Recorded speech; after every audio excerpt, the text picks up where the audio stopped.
In previous class, this is where we have completed, that is your network protocols. So protocol is nothing but set of rules and regulations.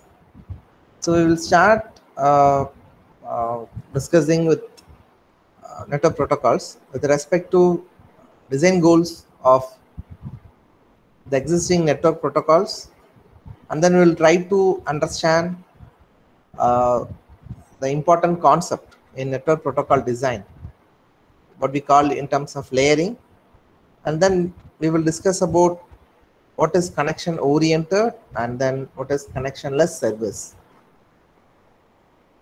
Also, we will discuss specific service primitivity that is required for support the services, what I told as connection oriented and connectionless services. So first, let us design about your design goals. So if you see about design goals, network protocols will share some general set of design goals. So that includes reliability. So reliability means how fast a system can able to recover from the mistakes or errors or failures or faults. That is what we call in terms of reliability. That is the ability to recover from mistakes, right? And then design goals also include resource allocation. So what is resource allocation is, we need to share the access to some set of people in general manner. But if you say, I want to allocate the resources, then I need to limit how much they can able to use. For example, even if every network is saying that you are having unlimited internet access, we cannot able to download some what do you call 45 GB in a day. Even though they say it is unlimited internet access, they are giving a limitation. Per day, you can choose 1.5 GB limit or 2 GB limit, beyond which internet is accessible, but the speed, data rate is a reduced one. So that is what we do mention resource allocation in your design goals. And then evolvability. So evolution, that's what we will hear about this particular word earlier. So how you want to increase the rules and regulations, that is, what are the ways you can put improvement in the protocols over a period of time. So that is what called as evolution, that is evolvability. Why I want to discuss about this evolution is, you see, we do come across several stages. 10 years back, we may have certain kind of Sujita Kumar outside Ishwar College of Engineering. I'm saying often, please don't use personal mail ID to join the class, but you are often doing, right? Yeah, coming back to the topic. Over a period of time, what persons feel the protocol has been designed 10 years back will not be the right one as of today. So what is required is, we need to improve the protocols that has been designed earlier, right? So we need to permit it. So that is what called as evolution. And the most important one is security. What is security? We need to defend the network against some viruses, what we call as what is a, our country need to be protected in border, right? Other country person should not get into us and they should not harm us. Even 2 days back, we do have an attack in Jammu Air Force. As like your Sulur Air Force Station, we do have an Air Force Station in Jammu. We do have attack by bombs through drones, right? So what we need to do, we need to give a protection. So similar to that, if you do have a network, we need to defend our network against various type of attacks. So that is what we are going to see in detail today in design goals. First, let us discuss about the reliability. So there are various key designs that is required in computer networks that will be come in layer by layer. Reliability was one of the major design issue in creating a network that will work perfectly, even though if you say I would like to go for compromisation in collecting the components, that is highly unreliable. Just you think some bit of packets is traveling through the network. Now there is a chance that some of the bits that is traveling the network will be received with some attacks. You can call otherwise with the damage. When you are collecting the parcel from the Flipkart, sometimes you used to say, right, my product get damaged. You just take a product ordered in Flipkart or Amazon, whatever it is. So similar to that, let me say bit of packets we are traveling through the network, and you are receiving the bits by damaged condition. And in Flipkart or Amazon, the damaging of the product what you ordered is due to transportation issue, or the person who is handling it will carry with rough sense, or he may put it down at some cases. Similar to that, when the bit of packets are traveling through the network, the damage is due to so many things. For example, it may be due to some random signals, because when in wireless, when it is transmitting, any random wireless signal can able to interact with them. It may be anything, right? We do have so many wireless, even FM station, AM station, right? Even we are telecasting some broadcast signal through your television. So many wireless signal, any random wireless signal may affect your bit which is being transmitted. Then electrical noise. I repeat, electrical noise is one of the major one that affect the signal that is being transmitted. So we are speaking about reliability, guys. So I don't think, sir, I'm not speaking anything beyond the topic, right? So electrical noise is one that will damage your bits that is being transmitted. And few more things you can add, as like there may be some faults in your hardware system. There may be some fault in hardware software system, right? So these are all the things that is possible to affect the information what you have sent through the network, right? Now we need to fix these kind of errors. I told many things, right? Electrical signal, random wireless signal, software issue, hardware issue. All these things will make your information to get into affected. That is damaged. What information you have sent, right? It may get damaged. So if you want to fix these errors, what is the first and foremost thing we have to do? The first and foremost thing what we have to do is find the errors. As like in a Word document, if you want to change anything, what is the first one you have to do? You will go for find, and then you will go for replace. So only if you find the error, you can able to fix the error. So the first and foremost thing to find the error, right, in which the received information is having, we can use some codes on the received information to find the error. That particular phenomenon is called as error detection. What it is called as? It is a mechanism to find the errors in the received information using some codes.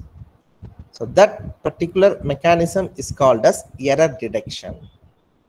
As I said, in Word document, find and replace. Then only you are going for replacing a word. Similarly, if you want to fix the errors, that is the damaged information, received information, you need to first find the error. So that is called as error detection. So if someone asks what is meant by error detection, it is a mechanism to detect the errors in the received information using some coding, right? The information what you have received is damaged, inappropriate, okay? So it can be retransmitted. I repeat, what is the information that you have received is not correct. So that is why we are calling that in terms of damaged or inappropriate. Okay. Now what I can suggest is you can retransmit the information what you have received until it is received correctly. Do you understand?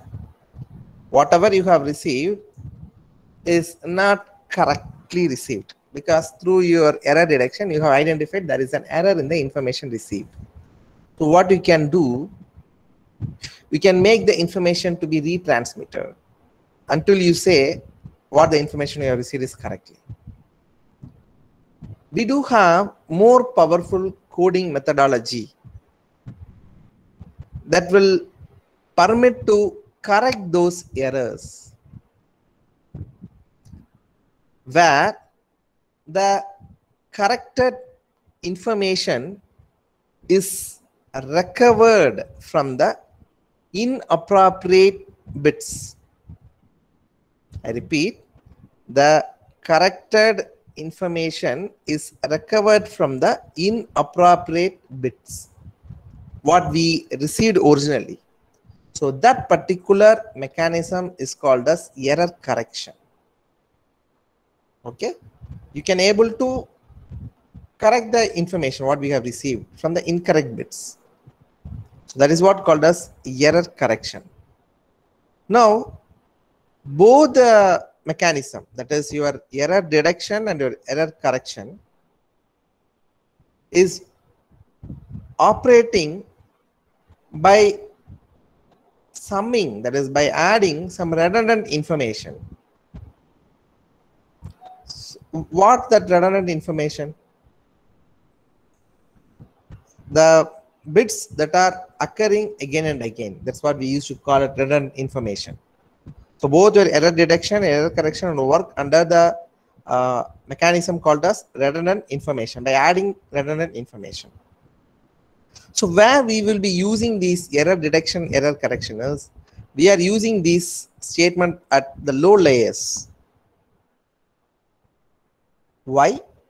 Because it will protect the packets. What is packets?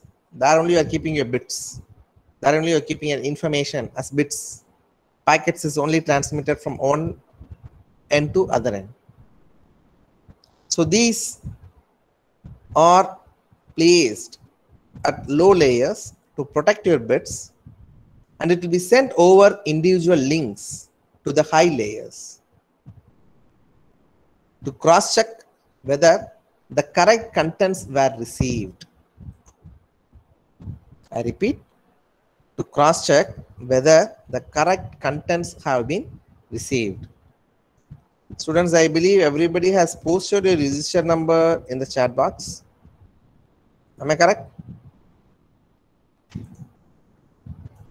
Yeah, it's 22 minutes, but there are only 42 in the class. Please don't say later, sir, I was in the class, right? If I give 14 absentees, don't claim you are in the class. Even after 22 minutes, we have 16 absentees today, because 42 plus one presentation and my presence, we are having only 44. Right. Coming back to the topic. So another reliability problem is to find a working path through the network. Because if I say I'm going to send the packets from one end to other, there is always a case. It is not a single path between your source and destination. Especially in a large network, we don't have a single path. We do have multiple paths between the source and the destination, especially in terms of larger networks. And if you do have multiple paths, definitely a shorter path may have an issue. Just like a real-time example, if you take, if you want to move from here to Delhi, right? You just assume that majority of the people will choose the shortest path. So we may have so many issues if you go through the shortest path. You may have bad road condition. You may have accidental place. But if you choose some 20 or 40 kilometer extra or 150 kilometer extra, definitely many people will not be choosing that path. And there are cases the path may be neat. But I'm not sure. It all depends on time.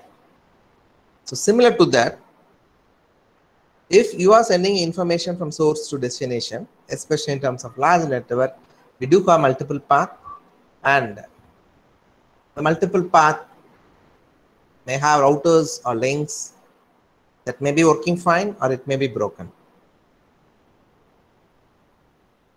Just for example, as I told, from here to Delhi, suppose if a network is not working properly in Germany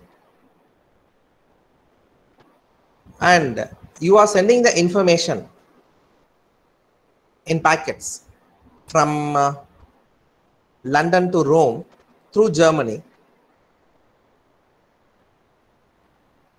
now you cannot able to send, because in general the packets are moving from London to Rome through Germany only, but Germany is down. So what you have to do, you can choose some other packets. Sorry, you have to choose the same packet, but you have to choose some other path. Instead of Germany, you can choose a nearby country to send the packet. So this kind of decision has to be taken by the network by itself. I repeat, this kind of decision has to be taken by the network by itself. That is what called as routing. You understand what I used to say? If I want to send some, so if you are not okay with speaking of Germany, London, Berlin, let me take an example. If you want to send some packet from here to New Delhi, okay,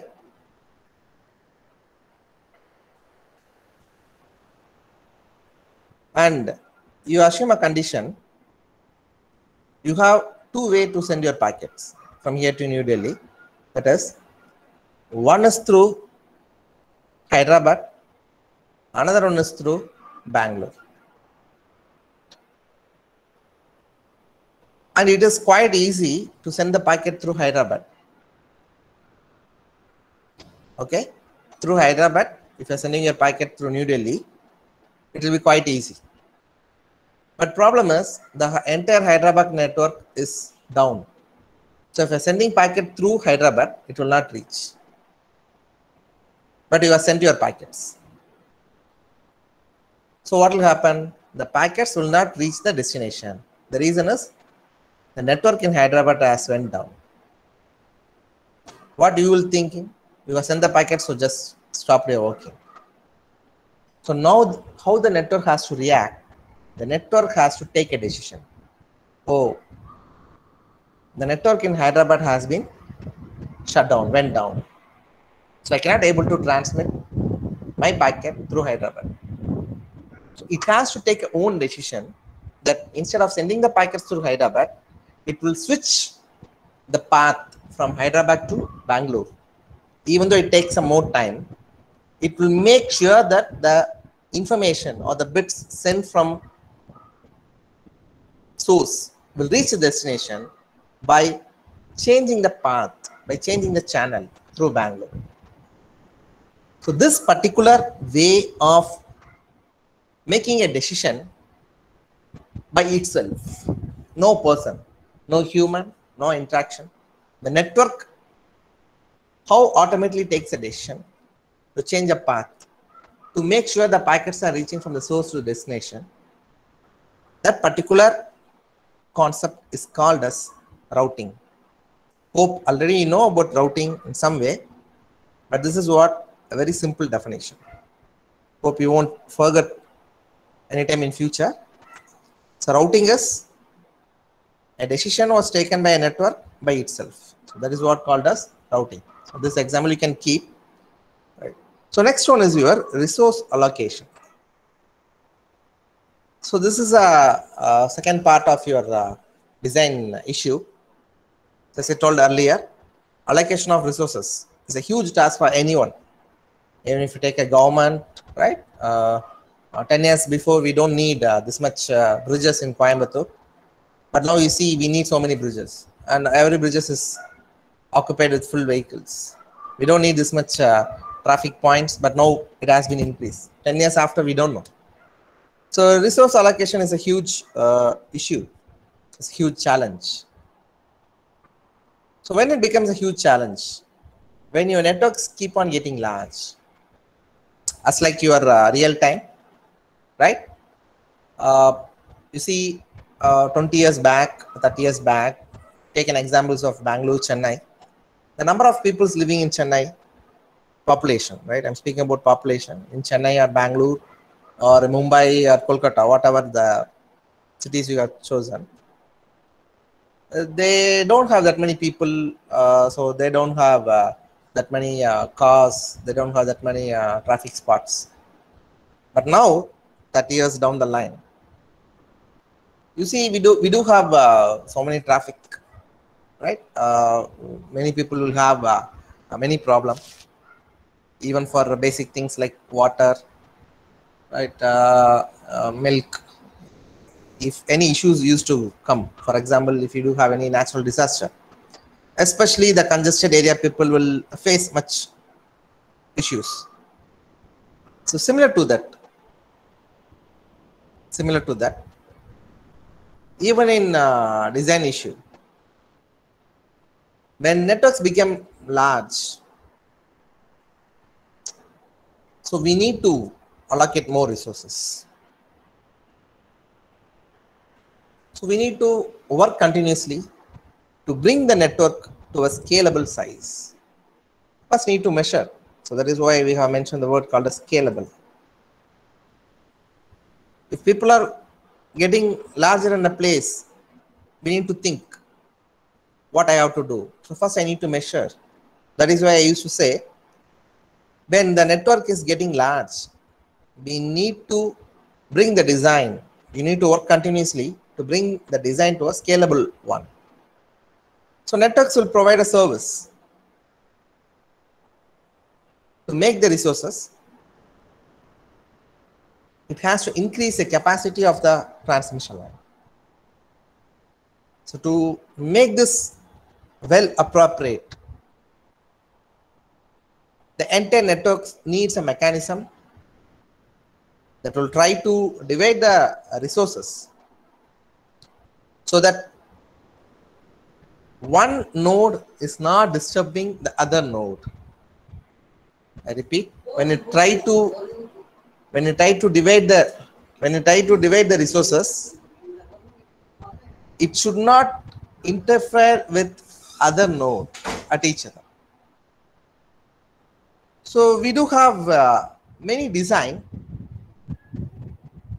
that will share the bandwidth of the network in a dynamic manner. Dynamic manner means in a particular bandwidth,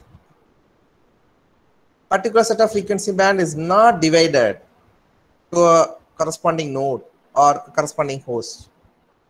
Time to time, the bandwidth will be allocated. So that is what we call dynamic bandwidth. So this will be more useful.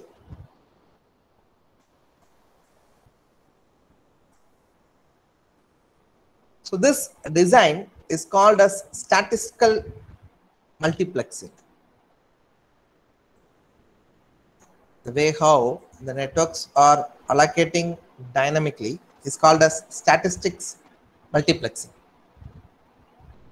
So it means the sharing is based on the demand, right? Why the word statistics comes means, through statistics we are analyzing the demand, and based on the demand we are sharing the bandwidth. So we can apply this statistical multiplexing for your lower layers for a single link, or you can apply this statistical multiplexing even at higher layers, or even for a particular application you can use this particular network. But we do have the allocation problem that occurs at every level, that is low level or higher level or a particular application. How to keep the data to send in a faster manner when the receiver is getting the data in a slower manner. Am I correct?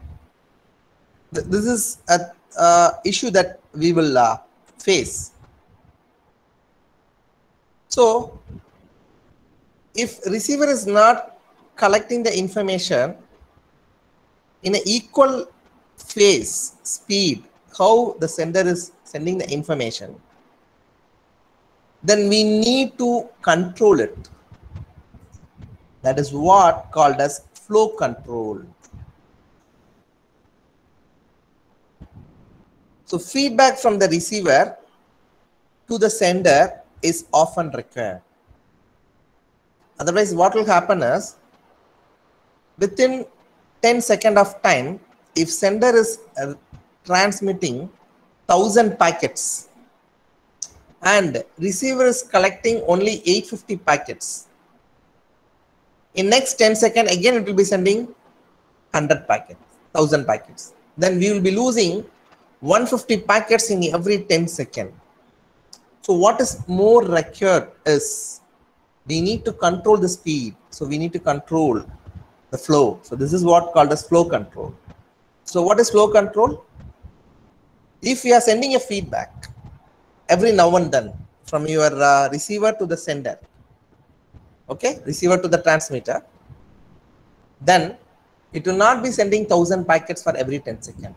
So if the receiver has a capable to accept only 850 packets in every 10 seconds, then the transmitter will be sending only 850 packets for the same 10 seconds. It will not be sending 1000 seconds. So this is what called as flow control. But there are cases we need to challenge. A particular network will be subscribed to a huge extent. What a huge extent means? Let us take an example. In your railway unit, if you do have a Wi-Fi unit, and if it is designed to connect to 200 users due to some climatic condition, right, or weather condition, if 700 people are sitting in the same unit and all 700 people is using the same unit, that is what called as subscribing to a huge extent. So what will happen? Too much mobiles or laptop, 700 people having mobile or laptop, they want to communicate the information with a particular unit which is actually designed for 200 persons. So subscriber has been increased. You can call this called as over subscription. So now the network cannot deliver to 700 person at all.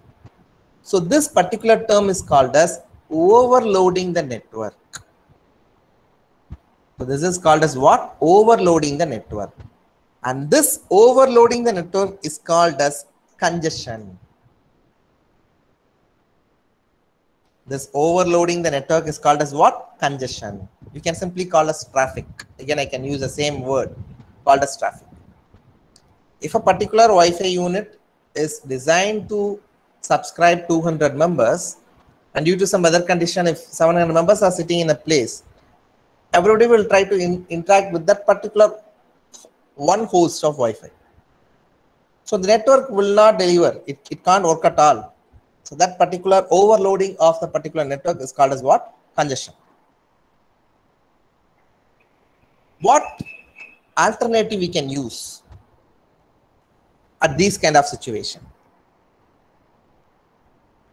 One particular alternative is, for each mobile, you can reduce the demand for the resources, that is bandwidth. You can use it for every layers. If you have 200 and 700 users are coming over there, how the network will be designed? 200 users means for a particular set of bandwidth. So every person will have a range. You can reduce it. So that is how today's Wi-Fi are working. You see, I think you might have faced this in your campus. When you have entire students, your data rate will be high in your Wi-Fi. Even in mobile data, it happens. Your entire campus, if we are having some 2000 people inside, and if you're all using the same network, maybe Airtel or Jio, the internet speed will be different when 2000 members are inside the campus. But if you're having only 100 or 50 members inside the same campus, the internet speed will be exactly different. So how it will be using is, it will try to provide. It will not get down. It will try to provide. Thing is, it will reducing the bandwidth due to experiencing the term called as what? Congestion. So can use this congestion in all layers, in every layer.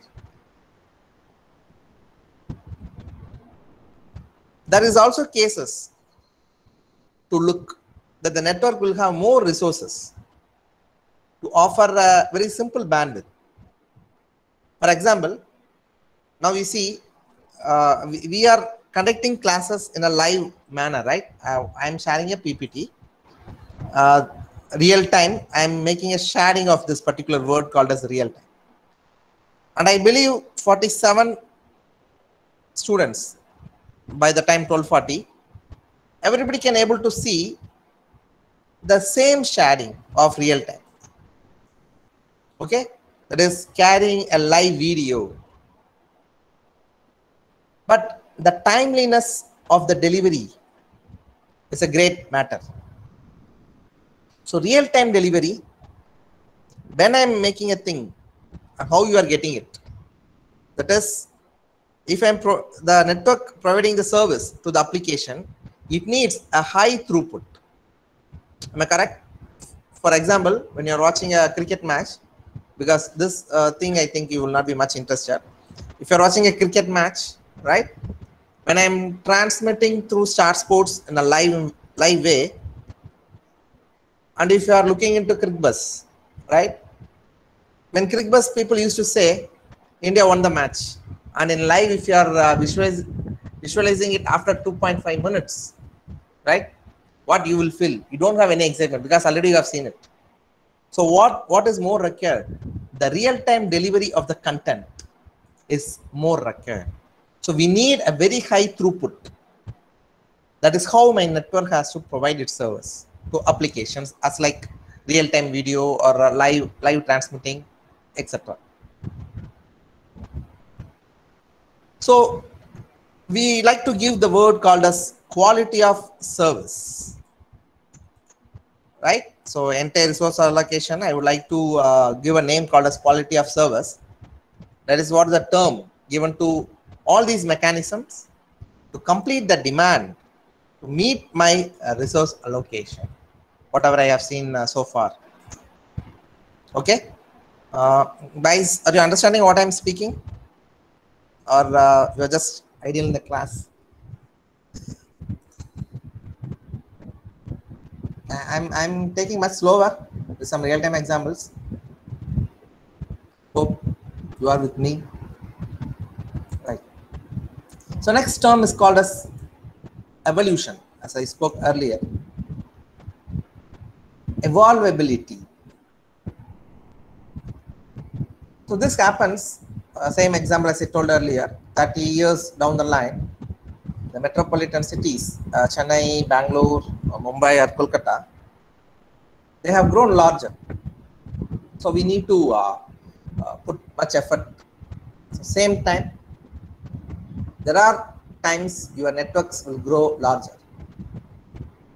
And it is more important to create new designs that need to be connected to the existing network. Because you can't start from the scratch. With the existing mechanism, existing network, you have to go for the new one. So you have to support everything. So one particular method is called as protocol layering. There are many other things related to protocol layering in terms of evolution in your network layers. Since we do have many devices that are connected to the network, especially mobile phones, more than computers or laptops, all mobile phones are connected to the network. So that each layer do need a mechanism to identify the transmitters and the receivers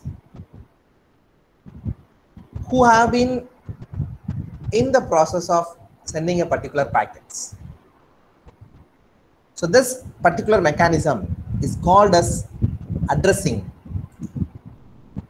or we can also call as naming. Back in your low level layers and your high level layers. That is, I believe you understand. We do have so many mobiles. Why I'm saying mobile is because wherever you go, which is connected maximum to the network means the straight away answer will be mobile phone. Then only laptops will come. After laptop only desktop computers will come. Okay. 10 years back, it may be desktop computers that has been connected to the network to a huge extent. But now, straight away, it's mobile phones, that too through wireless. So what is more important is I need to name all the transmitters and the receivers. All the sender name, I need to transmit all the receiver name. Not only name, also the address. We do have IP for every device that is connected to the network. So this mechanism is most important, addressing all the transmitters, all the receivers. Who is sending the packet, who is receiving the packet. And government is especially very strict nowadays. 10 to 15 years back, it's not the case. But now they are very, very particular. Whatever the information that was transmitting from one end to other end, they just want to track who is sending it, who is receiving it. Right? So that is why this addressing and naming make a major impact in terms of network. So a huge growth in terms of network technologies also have certain limitations. For example, it is true that not all the communication channels will have the rules to send the messages in a particular order, because it will lead to several number of information. One more example, the difference between the maximum size of the images information that the network can transmit. So what will happen, since the information is also having some different way. For example, some case video is being transmitted and I was disturbing the slide. So at that particular time, what you have been receiving, it will be totally different. But after some time, if I'm not touching the slides, right? If I'm not touching the slide, when it is ideal, the packets that are sending in the stream, it will be quite different. So this mechanism, this leads to a mechanism called as disassembling and then transmitting and then again reassembling. As like what in communication we used to say, modulation, sending the information, demodulation. Through the channel, one end we say modulation, other end we call as demodulation. Similarly, in networking, we need disassembling of the information, transmitting the information, and then reassembling of the messages. So this particular mechanism is called as internetworking. What is called internetworking? So three things you will do in internetworking. disassembling the mechanism, network information, transmitting and then reassembling the information. That is what called as inter-networking, right? So the final one with your design goals is your security. As I told, how in the borders, not only in borders throughout our place, how we need to defend our location. It may be your country, it may be your home, it may be your state, whatever it is. Similar to the same, we need to secure the network by defending ourselves from various methods of threats. In general, we call that as a virus. So one of the main threat, what you have said earlier, is, as I told, electrical things, right? Some interference from other things, cable channels, in terms of communication medium. That is what one of the major threat. When it is transmitted through the air medium, we are having majority of losing the information. So we need mechanism that provide some confidentiality against any threat. So even in WhatsApp, I believe you have seen end-to-end encryption. To be honest, it is not there. They have openly accepted no messages are end-to-end encrypted, because government people can able to see what you are transmitting. Service provider can able to see what you are transmitting, and then WhatsApp people can able to see what you are transmitting. So there is no confidentiality, but in general, what we need for a particular network is confidentiality against any threat. That is, if somebody may try to knock and come inside to see what information you are transmitting, they should not see. So that is what we speak of confidentiality. So we can even give process called as authentication. You can put a cover layer over it, because we do normally have the happen. Nobody can able to open the other PDF as easy as possible. It will have some password. Only if you put the password, other will be opening. So that is what called as authentication. Even when I am transmitting some information in Google Classroom, what I have done is I have kept your subject code as a password to open the PDF. So who are having the PDF, they couldn't able to get the information. Only if they know the subject code, they can able to see the information. So that's like a person who don't want to simply open it and just see the file. So that is why we used to give the word called as authentication. So preventing some third party to open our information or our packets. So this happens from anything. Even 3 days back, we have seen an old lady used to say, my 8 lakhs cash has been taken from my account by asking my 6-digit OTP. And that old lady, maybe a government staff, retired government staff, is speaking to the media. That particular person is asking my account numbers and then asking my OTP. The moment I told, 8 lakh has been taken off. So these are all some things how to stop this. So immediately after 2 days, right, they are putting some thing, more than this money you can't able to take from your home, you have to come to the bank, like that people are saying. So that is what we used to call in terms of authentication or confidentiality, or we can say, we can put some integrity, right? Suppose if we say 20,000 has been debited from my bank account, and how it will be like 20 rupees has been debited from a bank account. So that's a huge change. 20,000 is different, 20 rupees is different. So how I need to put integrity in my message, in my mechanism, in my network, because if any person is getting into the network, entire thing will get collapsed easily, as much possible, right? So that's what all about your security. So design goals is one major thing that is required in your networks.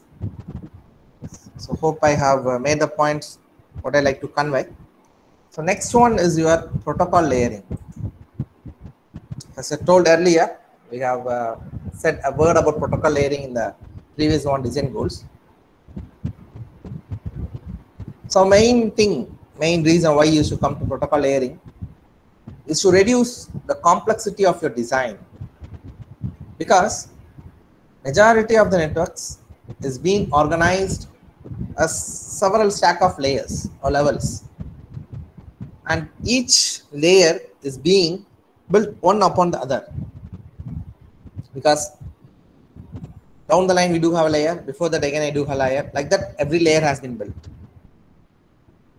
So the number of layers or the naming or address of each layer, or the content that are present in each layer, and the function of each layer. So if you feel confusing, I will say again, the number of layers 1 to 7 or 1 to 20 or 1 to 30, or the name of each layer or address of each layer, or the content that are present in each layer, or the function of each layer will be totally different from one network to other network. I repeat, all the things will be totally different from one network to other network. But we have to understand that the sole purpose of each and every layer is to offer the services to the next layer, what it has to be actually designed for. That is, every layer has to act as a virtual machine to the next layer. It could not say, oh, I was not designed for that particular network. I can't able to connect with that particular network. It cannot able to say, because each and every layer depends on the lower network. So the information has to pass on in a very perfect manner, so that it will reach to a certain height, it will reach to a certain limit. So this is more and more important. Whenever we used to say, as I mentioned, the networks is being organized a stack of levels. So that is what I mean over here.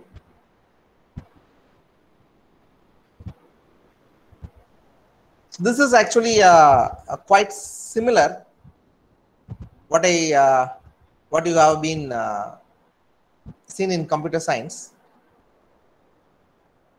You do have some programming type, right? And you do have some information to hide somewhere. You do have a data type. You do have an encapsulation or object-oriented programming.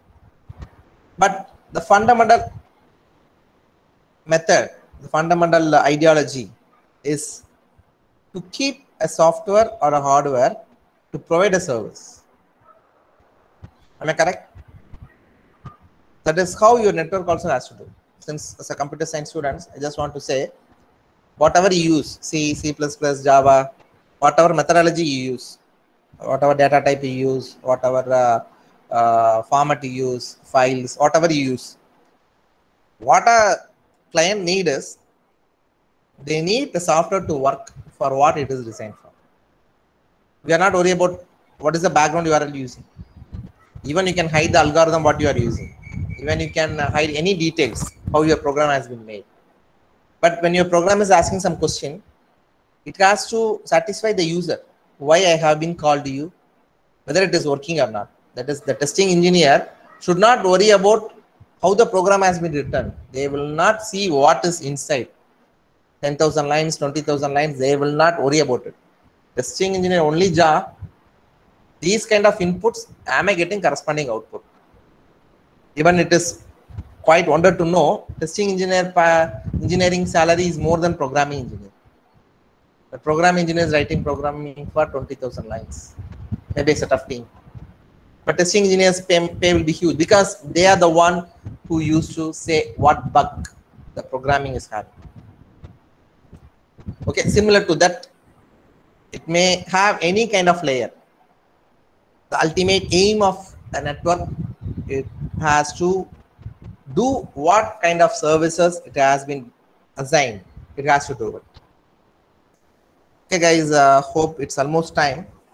I will continue this in next class. Hope we have a class after lunch. So we'll continue this in next class.